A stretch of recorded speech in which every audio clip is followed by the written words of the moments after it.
राधे राधे। जय गुरुदेव। सभी संत महापुरुषों को कोटि कोटि नमन।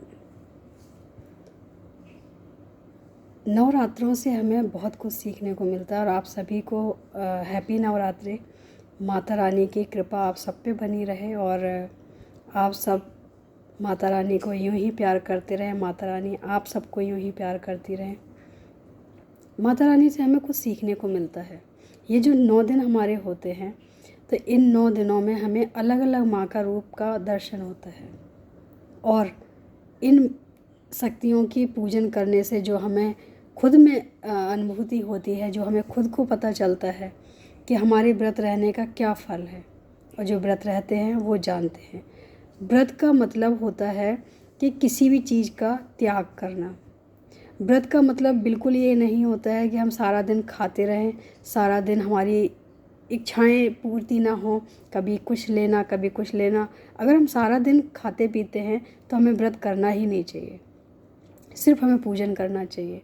पूजन से भी हमें वही फल मिलेगा, लेकिन व्रत से ज़्यादा मिलेगा, क्योंकि हमारी जो शक्तियाँ हैं, ऐसा नहीं है कि व्रत हम रहते हैं। व्रत का संकल्प जब हम लेते हैं तो वो संकल्प को पूरा करने के लिए माता का आशीर्वाद होता है। जब हम पहले दिन व्रत शुरू करते हैं तो हम माँ से अपने प्रार्थना करते हैं, संकल्प लेते हैं कि जो व्रत हम करने जा रहे हैं वो हम नहीं कर सकते हैं, लेकिन अगर आपका आशीर्वाद है, आप हमारे साथ हो, तो हम इस व्रत को पूर्ण जरूर करेंगे। और ऐसा होता है कि हम जिस चीज़ का चिंतन ज़्यादा करते हैं, अगर हम किसी वस्तु का ज़्यादा चिंतन करते हैं तो वो हमारी आवश्यकता बन जाती है। इन 9 दिनों में हमें क्या करना चाहिए?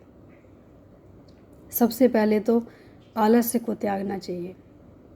सुबह में उठ के, सुबह में जल्दी स्नान करके पूजन करने के बाद जो भी हमें समय मिलता है, जितना भी समय मिलता है, सिर्फ और सिर्फ माता की याद में निकालना चाहिए।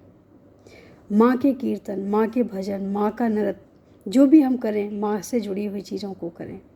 अगर हम सारा दिन अपनी माँ के लिए निकालेंगे या हम उनको स्मरण करेंगे तो भूख प्यास नहीं लगेंगे और जो हमारी इच्छाएं होती हैं वो कहीं ना कहीं कम रहती हैं। हमारी इच्छाएं जब भी होती हैं जब हम बार बार इस चीज़ का चिंतन करते हैं कि आज हमारा फास्ट है, हमारा व्रत है। हमें ये चीज़ भूल जानी है। हमें सिर्फ और सिर्फ इन 9 दिनों का आनंद लेना है। कैसे लेना है, कहाँ लेना है, ये हमारे मन पर निर्भर करता है। कोई तो खाने पे आनंद लेता है कि हमें अच्छा अच्छा बनाना है, अच्छा अच्छा खाना है, खिलाना है, जो भी है। और कोई भजन कीर्तन और भी कई चीज़ों में आनंद लेते हैं। पूजा पाठ में भी आनंद आता है। ये जो नवरात्रों का टाइम है, मुझे लगता है कि सबसे ज़्यादा इसमें पूजा का टाइम लगता है, समय लगता है। और जो विधि विधान से पूजन करते हैं उनको कम से कम 2 से सवा 2 घंटे लगते ही हैं। तो वो टाइम जो हमारा है उसमें हमें सिर्फ पूजा में ही ध्यान देना है, उसमें हमें सिर्फ माता में ही ध्यान देना है।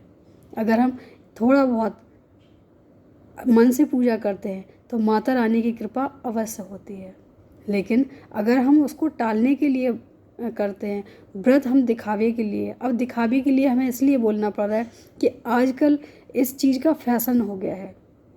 लोग इसलिए भी व्रत करते हैं कि हम लोगों को बता सकें कि हमारा फास्ट है, हमारा व्रत है, हमने 9 दिन का व्रत रखा हुआ है। तो दिखाने के लिए नहीं करना है। जो भी करना है अपनी खुशी के लिए करना है, माता रानी को रिझाने के लिए करना है। पूजा हो, पाठ हो, व्रत हो, कोई भी चीज़ अगर दिखावे में जुड़ जाती है तो उसका फल हमें नहीं मिलता है। लेकिन वहीं अगर हम अपनी आत्म शांति के लिए, अपनी खुशी के लिए कुछ करते हैं तो उसका फल भी मिलता है और उसका आनंद भी अलग होता है। दिखावे की ज़िंदगी ना जी के हम अपने लिए जीना शुरू कर दें। हमारी स्थिति ठीक ऐसे हो गई है जैसे कि एक शोपीस की तरह हमारी लाइफ हो गई है। सिर्फ दिखाना पसंद करते हैं कि हम क्या करने वाले हैं, हम क्या कर रहे हैं, हमारे जीवन में क्या हो रहा है। ये सब चीज़ें हमें क्यों दिखानी कि हम क्या करने वाले हैं। हाँ, अगर हम कुछ अच्छा कर रहे हैं और उस चीज़ को हम नहीं दिखा पा रहे हैं तो आज नहीं तो कल, कल नहीं तो कुछ दिन बाद लोगों की नज़रों में आ ही जाएगा। हमें क्या ज़रूरत है सबको बताने के लिए कि हमने किसी के लिए क्या किया। जिसका जैसी सोच होती है उसका नज़रिया भी वैसा ही होता है।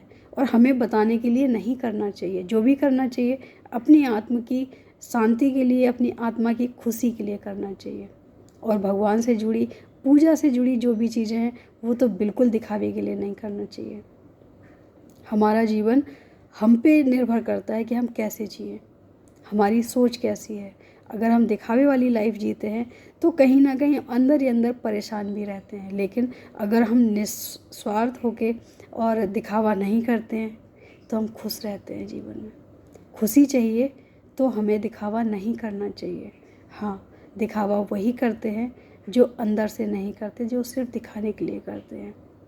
तो भगवान के साथ और अपने साथ खिलवाड़ ना करें, और अपने जो प्रेम है, जो भगवान के प्रति हमारा प्रेम है, पूजा है, जो भी है, समर्पण है, वो दिखाने के लिए नहीं होना चाहिए।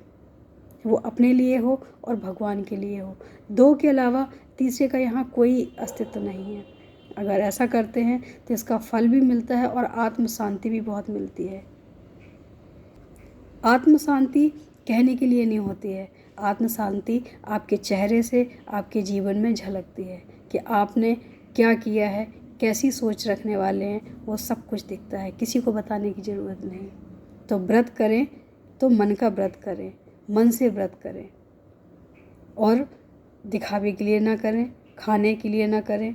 अगर हमारे जीवन में खाने का पहला अस्तित्व है तो हमें व्रत करना ही नहीं चाहिए, क्योंकि हमारा जीवन सिर्फ खाने पे ही डिपेंड है। आजकल हमें क्या खाना है, कब खाना है, कैसे खाना है, हम इसके बारे में ज़्यादा सोचते हैं। तो अगर ऐसा है तो हमें व्रत करना ही नहीं चाहिए।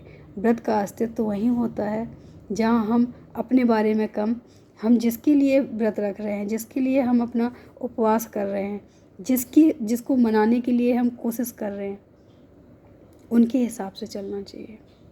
और अगर सामर्थ्य नहीं है तो ज़बरदस्ती व्रत भी नहीं रहना चाहिए, क्योंकि शारीरिक कष्ट भगवान को भी अच्छा नहीं लगेगा। हाँ, वो बात अलग है कि अगर आप में श्रद्धा है, हम में श्रद्धा है, तो वो सारी चीज़ें बहुत सरलता से हो जाती हैं जो हम सोचते हैं, क्योंकि संकल्प हम करते हैं लेकिन भगवान पूरा करते हैं।